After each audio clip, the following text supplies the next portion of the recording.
Okay, I'm going to do this one quickly. I think I'm going to post these a few days apart, so don't be judging that I'm wearing the same color shirt because I'm obviously recording all at the same time. I have 4 kids and 4 businesses. I don't sit around recording myself all day, people. Okay. Anyway, what was I even going to tell you about? Oh, snowballing your debt. Okay, I recorded another video on this, but my brain is turning and I can't remember if I like that video, so I don't know if I'll ever post it. But let me break this down for you. There's avalanche method to get out of debt. There's the velocity method to get out of debt. And then there's the snowball method to get out of debt. My favorite personally is the snowball method.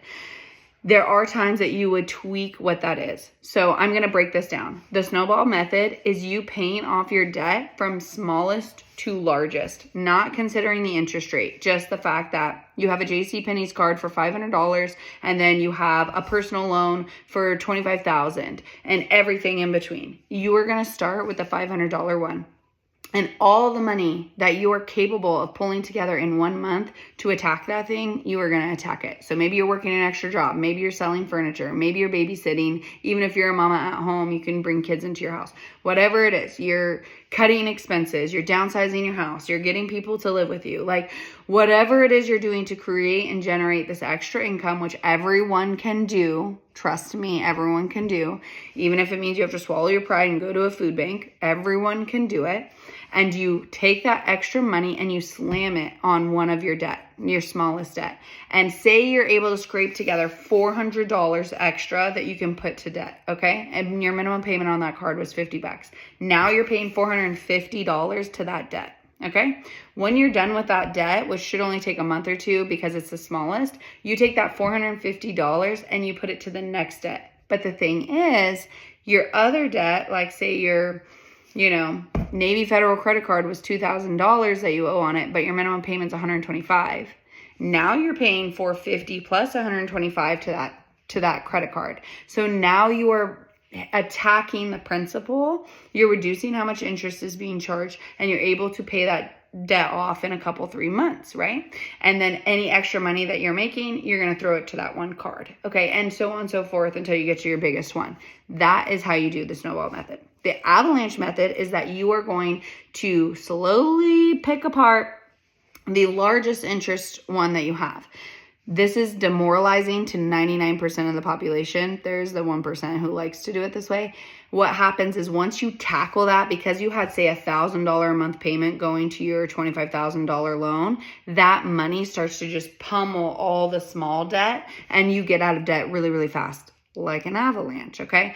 But the whole buildup is like a bamboo tree growing underneath the surface, people. Okay, it is a slow process, all right? So you can get discouraged very easily. You can lose sight of the point. And I've done so many different methods of payoff for debt payoff, obviously, because we got into debt 2 different times, pretty large amounts of debt. And so I will definitely speak to the fact that it is discouraging. Like you're like, I have been spending all this extra time working and paying and doing all this stuff, and I don't even feel like I made a dent. But maybe you did. Maybe you took a $25,000 loan down to $10,000, but it doesn't feel like it. Whereas you knocked out 5 of your small credit cards and now you only have this one big one left. That feels like a victory. That feels like you're winning, right? Velocity banking, I don't recommend. It requires, I have done it a lot of times and it's amazing, but it requires that you continue to use the credit cards. It requires that you have a lot of discipline, structure, and good stewardship. And it's very difficult for, I would say, 70% of the population to do, especially if you have kids, because you have to be very meticulous and very careful with doing that. And there's a really good recommendation. If I can find her TikTok, I will send you her way. She's incredible. She teaches on velocity banking and it's amazing. But like I said, you have to, basically what you're doing is you're taking a credit card that still has a limit on it and you are putting your bills onto that credit card and you're paying all your money to the credit card for your bills. And basically minus any fixed, like your mortgage or something like that. And basically because you are putting the new stuff on and you're paying all that cash to the card, it does slowly lower the principal payment and reduce the amount of interest you're charged on the card because you're making such big payments before the balance transfer is completed. And so it's kind of this process of like paying the card off, putting money back on it, paying the card off, putting money back on it until the amount that you're putting back on it is less and less and less. And the amount of like total balance, the amount of the total balance is less and less and less. And then you can divert your bills back onto another card. Like I said, it takes a lot of discipline, a lot of self-control, and most times it explodes in people's face and they end up not getting all their expenses, still using the card to swipe, which is not what it is for, and ending up with a higher debt load on that. I have coached people for a lot of years, and I've had several people try the velocity method and end up in more debt and end up honestly very confused about their finances and not feeling empowered. So again, I really do believe the snowball method is the best method, but it just depends sometimes on a unique situation. I've had people who are trying to buy a home and they have a bunch of smaller debt that is covered by, say, for example, their business, like how we have like the cleaning business. A lot of the debt is on the books for the cleaning business, right? And so if I was using myself as an example rather than this person, that way in case they ever see this video. But basically, if I had this debt that was secured by the cleaning business, and it's not going to count against my debt to income ratio to like buy the house, then I might tackle a bigger debt that is not covered under my business. So say I have a $2,000, a $3,000, a $4,000 debt that is covered underneath my business, and I have statements showing that that's a business debt, even if it's in my personal name. It a lot of times won't count towards your debt to income ratio. I know for us it didn't, and because it counts under the business's expenses. And so our income, profit and loss, all that covers that debt in a sense. So what we're left with then is the bills over here. Say we have a $25,000 loan, an $8,000 credit card, and a $10,000. These are real numbers of stuff that we had. Then, for example, I might attack the $8,000 credit card because on that separated amount that's showing up on our personal finances, it is still the smallest debt, and it's going to lower our debt to income ratio drastically.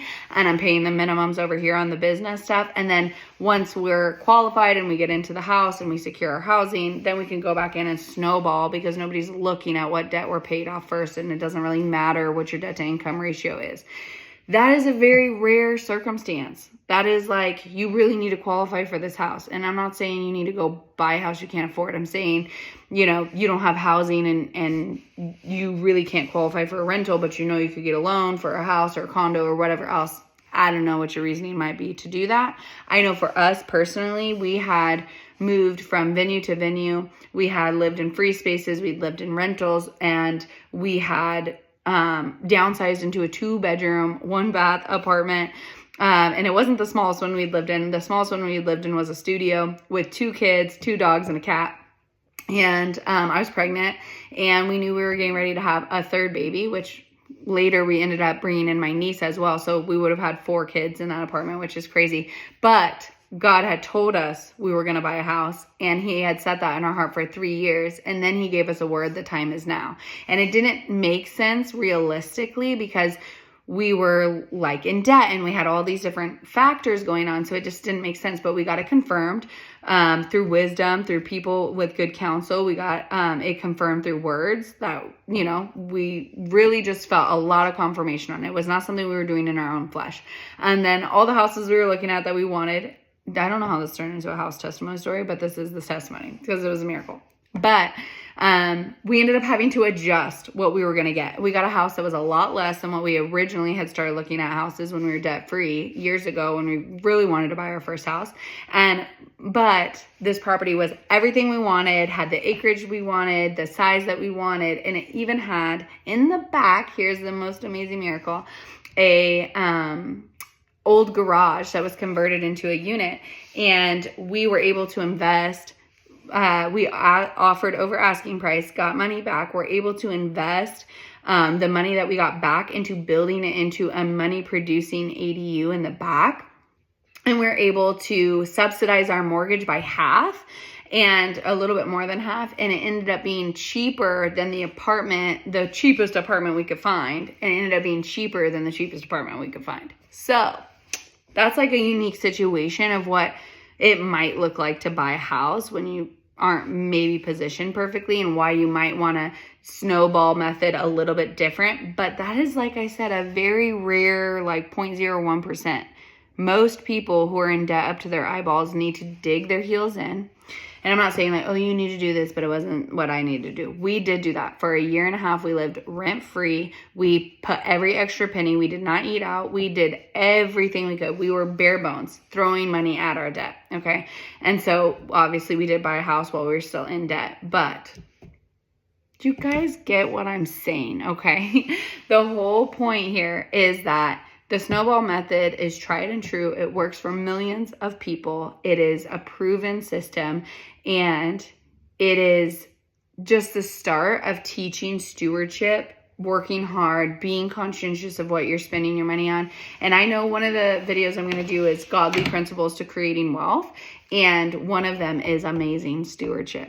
So there, you will get a lot more support, you know, in the heavens is what I'm trying to say, when you're a good steward. So I think that's basically what I wanted to say, plus a testimonial. And this obviously is not going to be a short anymore. I'm going to have to post this on YouTube. So if you find a clip of it, you're going to have to go back and find it on YouTube. So love you guys.